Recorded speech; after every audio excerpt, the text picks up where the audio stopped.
Passei o último dia assistindo materiais da televisão norte-coreana e experimentei uma gama completa de emoções, do choque à perplexidade. A primeira coisa que chama a atenção é a sensação de um mundo paralelo, onde toda a informação é apresentada em um tom específico, com um objetivo claro.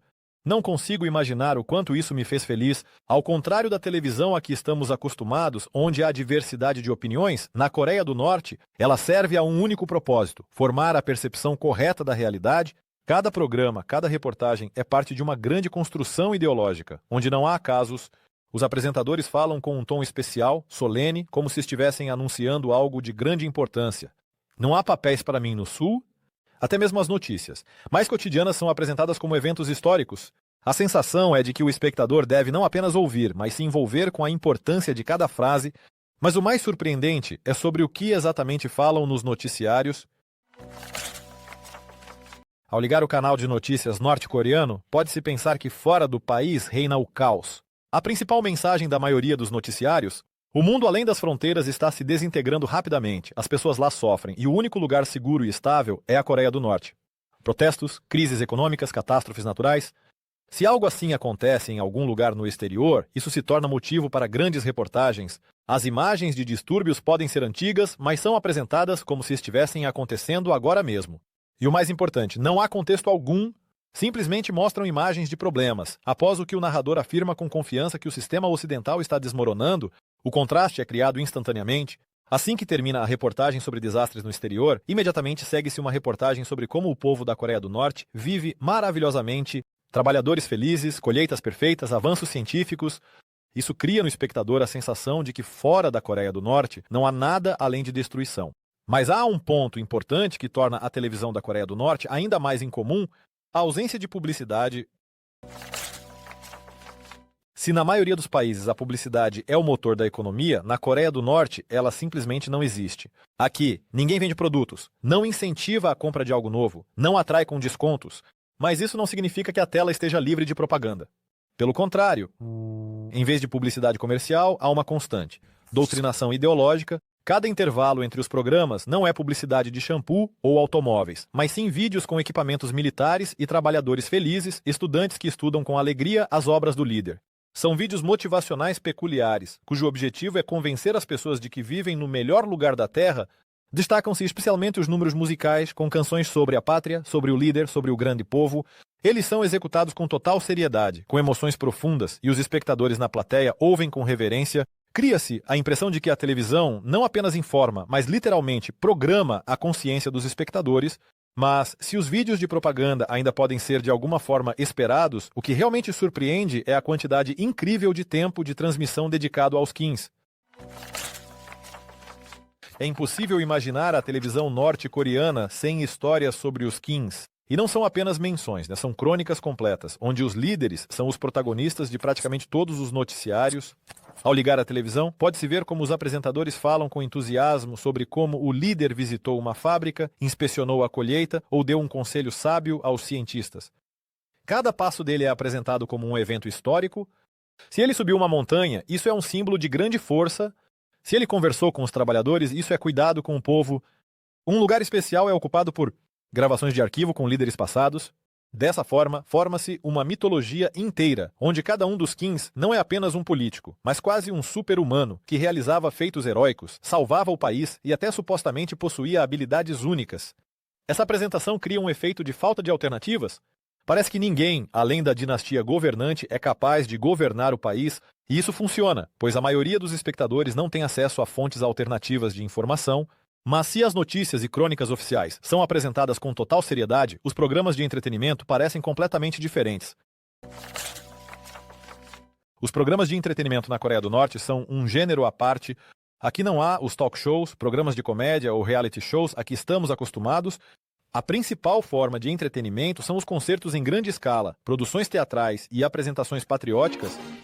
Maxim, vou tirar uma foto. A principal regra é que tudo deve ser perfeito. Cada número é executado com precisão militar. As cenas em massa são realizadas em perfeita sincronização e os sorrisos dos participantes parecem literalmente treinados. Um dos programas mais populares são os concertos com canções sobre a pátria. Os espectadores na plateia os ouvem com um genuíno entusiasmo e no final podem até chorar de emoção. Às vezes, essas apresentações são acompanhadas por inserções de filmagens de arquivo. Para que os espectadores não esqueçam o motivo de tudo isso, além dos concertos, há documentários que contam sobre a vida do povo, mas todos seguem uma única linha. No país, não há problemas. As pessoas são felizes e o exército e o líder os protegem de quaisquer ameaças. Surge a pergunta: em que dispositivos as pessoas assistem a esse conteúdo? Afinal, a internet na Coreia do Norte é praticamente proibida e não se fala em serviços de streaming. A televisão na Coreia do Norte é a única fonte de informação para a maioria dos habitantes, mas a situação com os próprios televisores não é tão simples. Ao contrário dos países desenvolvidos, onde cada um pode escolher o modelo de acordo com seu gosto, aqui a tecnologia é estritamente controlada pelo governo. Os televisores na Coreia do Norte são de dois tipos, fabricados internamente e importados da China. A produção própria é extremamente limitada, e a maioria dos modelos locais são dispositivos obsoletos que parecem como se tivessem sido lançados há várias décadas. Opções mais modernas vêm da China, mas com uma característica importante: elas têm uma proteção especial embutida que bloqueia qualquer canal estrangeiro. Outro fato interessante: nos televisores da Coreia do Norte, apenas os canais estatais são programados. Os moradores não podem simplesmente se conectar ao satélite ou encontrar fontes alternativas de informação. Se alguém tentar hackear o sistema ou assistir a transmissões estrangeiras, isso pode levar a consequências sérias. Nem todas as famílias têm uma televisão, especialmente em áreas pobres. Muitos assistem a programas em locais públicos, como em áreas de trabalho ou em reuniões especiais, onde apenas os programas corretos são exibidos. Mas mesmo que uma pessoa tenha uma televisão, isso não significa que ela pode assisti-la quando quiser. A transmissão aqui segue um cronograma rigoroso, e à noite os programas terminam e a tela simplesmente se desliga. Mas se a televisão é tão limitada, quem então a assiste? As pessoas têm escolha. A televisão norte-coreana não é apenas uma fonte de informação, mas uma parte obrigatória da vida dos cidadãos. Eles assistem não apenas porque é interessante, mas porque é obrigatório. Nas empresas, nas instituições de ensino, no exército, as televisões estão quase sempre ligadas. As pessoas são obrigadas a assistir aos programas em locais públicos, e ignorá-los já é um risco. Em alguns casos, a presença em uma exibição coletiva é obrigatória, e até se registra quem compareceu e quem não. Nas famílias, a televisão também ocupa um lugar importante. As notícias oficiais são assistidas com especial atenção, pois são apresentadas como a principal fonte de verdade. Se alguém expressa dúvidas ou critica o que foi visto, isso pode levar a consequências sérias. No entanto, nos últimos anos, surgiram pessoas que começaram a buscar maneiras alternativas de obter informações. Pendrives e discos com filmes estrangeiros entram ilegalmente no país e são distribuídos no mercado negro. Eles são assistidos em segredo sob a ameaça de punição, mas para muitos é a única maneira de saber como é o mundo fora da Coreia do Norte. No entanto, a televisão ainda permanece como o principal instrumento de controle da mente. Mesmo quando mostram jogos esportivos na TV, a Coreia do Norte é um país onde o esporte não é apenas entretenimento, mas parte da ideologia estatal. Ao ligar as transmissões esportivas, pode-se notar que aqui elas são apresentadas não como competições ou shows espetaculares, mas como uma demonstração da força da nação e da superioridade sobre o resto do mundo. Transmissões esportivas comuns são raras. Quase não há reportagens ao vivo de torneios internacionais e se mostram grandes eventos, é apenas em uma forma fortemente editada. Por exemplo, se um atleta norte-coreano vence, fala-se sobre isso por muito tempo, com orgulho, enfatizando seu espírito inabalável e lealdade à pátria. Mas se ele perde, esse fato é ou silenciado ou apresentado de forma que pareça que ele lutou contra dificuldades incríveis que os adversários criaram propositalmente para impedir a vitória. Outro ponto curioso é a ausência de publicidade durante as transmissões esportivas. Ao contrário da maioria dos países, onde eventos esportivos são acompanhados por comerciais de patrocinadores e logotipos de marcas, na Coreia do Norte isso não acontece. Em vez disso, são exibidos slogans patrióticos, imagens dos treinos dos atletas e discursos solenes, nos quais as vitórias são atribuídas não tanto à habilidade dos atletas, mas à liderança sábia do país. Um dos programas esportivos mais populares são as competições militares. Elas parecem uma mistura de exercícios militares e provas esportivas, corrida com obstáculos em equipamento completo, lançamento de granadas em vez de dardos comuns, natação em águas geladas. Tudo isso é apresentado com tanto entusiasmo que parece não ser apenas esporte, mas uma preparação para uma grande missão. Mas ainda mais atenção é dada ao cinema. O filme norte-coreano é um gênero especial que é difícil de comparar com o cinema a que estamos acostumados. O cinema na Coreia do Norte não é apenas entretenimento, mas uma poderosa ferramenta de propaganda. Ao assistir a qualquer filme local, pode-se notar imediatamente que ele não é feito pela arte, mas para promover certos ideais. Na base da maioria dos enredos estão imagens heróicas. Os personagens principais são ou soldados lutando pela pátria, ou trabalhadores que trabalham em nome de um grande objetivo. Qualquer história é construída de forma a mostrar a devoção ao povo e ao país, o autossacrifício e o ódio aos inimigos. Um segmento separado são os filmes sobre os Kins. Eles são exibidos regularmente, apresentados como crônicas históricas reais, embora frequentemente contenham mitos evidentes. Por exemplo, há enredos sobre como um dos líderes da Coreia do Norte realizava feitos heróicos desde a infância, possuía habilidades geniais e até inventava tecnologias que existiam no mundo muito antes dele. Visualmente, o cinema norte-coreano lembra os antigos filmes soviéticos. Montagem rigorosa, música intensa, emoções exageradas dos atores. No entanto, a qualidade das filmagens muitas vezes deixa a desejar, e a encenação das cenas às vezes parece excessivamente teatral. Outro ponto importante é a ausência de filmes estrangeiros. Os habitantes do país não podem assistir a blockbusters ocidentais, dramas europeus ou filmes de ação asiáticos. A exceção são os antigos filmes soviéticos, que são considerados adequados. Todo o resto está estritamente proibido. Se já entendemos sobre os filmes, o que as crianças assistem e como são os desenhos animados norte-coreanos, programas infantis na Coreia do Norte não são apenas desenhos animados ou programas de entretenimento. Eles são uma poderosa ferramenta de formação de visão de mundo desde a mais tenra idade. Programas infantis comuns quase não são encontrados aqui. Em vez disso, há contos patrióticos, histórias sobre as façanhas do povo e dos líderes do país, filmes de animação que incutem respeito pela autoridade e ódio aos inimigos. Por exemplo, um dos desenhos animados mais conhecidos é a história de um menino corajoso que desmascara espiões e salva o país. Os inimigos são retratados de forma caricatural, com traços faciais grotescos, olhos gananciosos, sorrisos astutos. A mensagem é clara: o mundo é dividido entre bons e maus, e os maus são sempre estrangeiros. Outros programas ensinam as crianças a serem trabalhadoras e obedientes. Eles mostram como pequenos heróis ajudam os adultos, como desde cedo reconhecem sua responsabilidade para com o país. Riso, leveza, ingenuidade. Tudo isso é reduzido ao mínimo aqui. É importante que a criança não apenas se divirta, mas desde cedo entenda que seu principal objetivo é ser um cidadão leal. Também há concertos infantis, onde as crianças cantam canções sobre o grande líder, a pátria e o exército. Essas apresentações são realizadas com uma seriedade incrível, as crianças cantam com rostos solenes e os espectadores as observam com orgulho. Esse sistema de educação forma pessoas que, desde a infância, percebem a propaganda como algo natural. E se desde a infância te contam a história correta, então a percepção do passado será formada exatamente da maneira que o Estado deseja. A história na Coreia do Norte não é apenas uma ciência, mas um elemento importante da ideologia estatal. Ao ligar um programa histórico, pode-se ver que o passado é interpretado de uma forma que é vantajosa para as autoridades.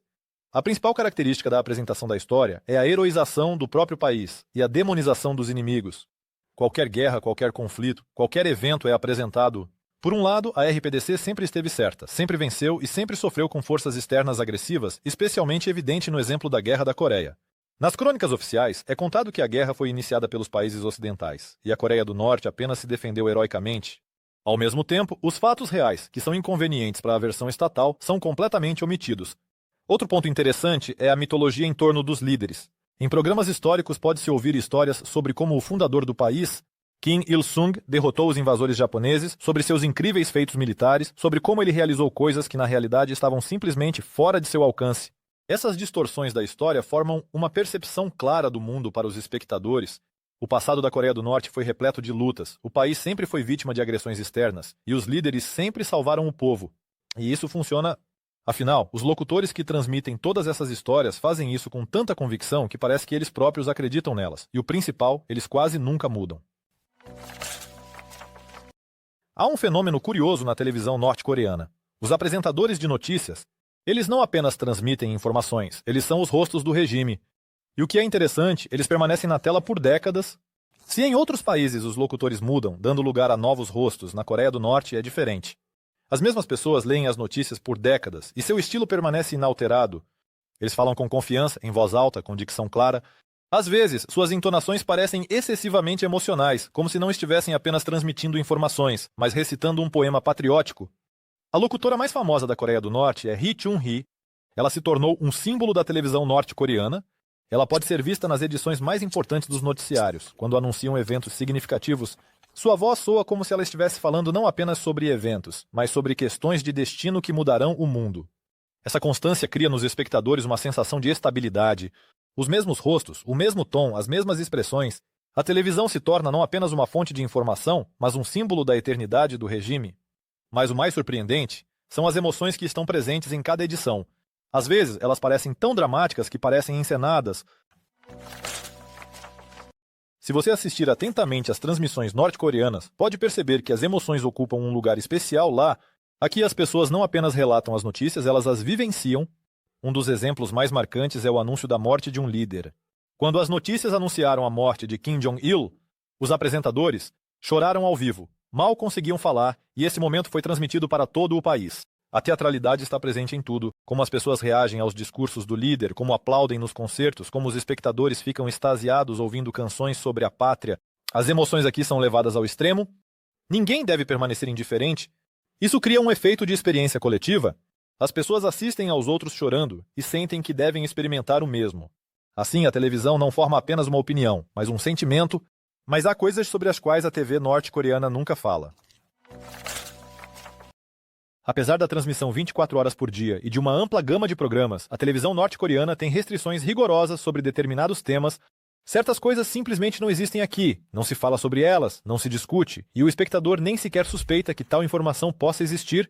O primeiro e principal tema proibido é a vida fora do país. Se outros países são mencionados nas notícias, é apenas em um contexto negativo, mas nunca são mostradas imagens reais da vida de pessoas comuns no exterior. Os espectadores norte-coreanos não veem como são as cidades modernas, quais tecnologias existem no mundo, como vivem as famílias comuns em outros países. O segundo tema é a pobreza e os problemas dentro do país. As dificuldades na economia, a falta de alimentos e o baixo padrão de vida não são mencionados em nenhum programa. Se desastres naturais ou dificuldades econômicas ocorrem em algum lugar, isso é apresentado exclusivamente do ponto de vista de que o povo se uniu e superou tudo graças à liderança. O terceiro tema proibido é a deserção e as fugas. Embora de vez em quando apareçam na tela programas reveladores sobre traidores da pátria, nenhum enredo menciona que as pessoas estão fugindo do país porque é difícil viver nele. Pelo contrário, eles são apresentados como fracos, enganados pelos inimigos e que acabaram em condições terríveis no exterior. O quarto tema proibido é a crítica ao governo. Nem mesmo uma sugestão de possibilidade de erro por parte dos líderes existe. Todas as suas decisões são declaradas como as únicas corretas, e se ocorrem mudanças no país, é exclusivamente porque a liderança escolhe sabiamente um novo caminho. Esse sistema de controle de informação faz da televisão da Coreia do Norte não apenas uma fonte de notícias, mas um verdadeiro instrumento de criação de uma realidade artificial. Após um dia inteiro assistindo aos canais locais, fica a sensação de estar em outro mundo. Um mundo onde o passado é reescrito, o presente é controlado e o futuro é predeterminado. Mas o que fica na mente depois de tudo isso? Como é isso? Passar um dia assistindo a TV norte-coreana. Apesar do controle total sobre a televisão, existe um mercado negro de conteúdo ilegal na Coreia do Norte. As pessoas, arriscando sua liberdade, tentam descobrir o que acontece fora de seu país e usam os métodos mais inesperados para isso. Um dos métodos mais comuns é o contrabando de pendrives e discos rígidos com filmes e programas estrangeiros. Esses dispositivos entram no país, principalmente da China, através do mercado negro. Eles são passados secretamente, geralmente sob o manto da noite, e aqueles que os distribuem usam sistemas complexos de palavras-código e pessoas de confiança. Nesses pendrives pode-se encontrar dramas coreanos da Coreia do Sul, filmes ocidentais, reportagens de notícias e até programas de entretenimento. Mas o mais interessante são as gravações ilegais de eventos reais norte-coreanos filmadas pelos próprios cidadãos. Às vezes, nos mercados clandestinos, é possível encontrar vídeos das condições reais de vida no país, filmados em telefones celulares e levados para o exterior. Outra maneira é se inscrever em um canal, rádios clandestinas. Apesar de a maioria dos rádios na Coreia do Norte estarem ajustados apenas para frequências locais, há quem encontre maneiras de modificar os receptores para captar sinais da Coreia do Sul, China e até dos Estados Unidos. Particularmente populares são as transmissões de rádio das estações sul-coreanas, que falam sobre a situação real no mundo. Há até tentativas de organizar televisão clandestina. Em algumas áreas fronteiriças, as pessoas conseguem captar sinais de TV sul-coreana usando antenas caseiras. Isso é incrivelmente arriscado, pois a descoberta de tais dispositivos pode levar a punições severas. Mas para muitos, é a única chance de ver como o resto do mundo vive. Apesar das rígidas medidas de controle, as pessoas continuam a buscar maneiras de descobrir a verdade. E embora a propaganda norte-coreana pareça onipotente, o desejo humano de conhecer o mundo se mostra mais forte. A televisão norte-coreana é uma ferramenta poderosa de controle, mas mesmo ela não consegue isolar completamente as pessoas da realidade. Aqueles que querem descobrir a verdade encontram maneiras de fazê-lo, mesmo que isso signifique arriscar tudo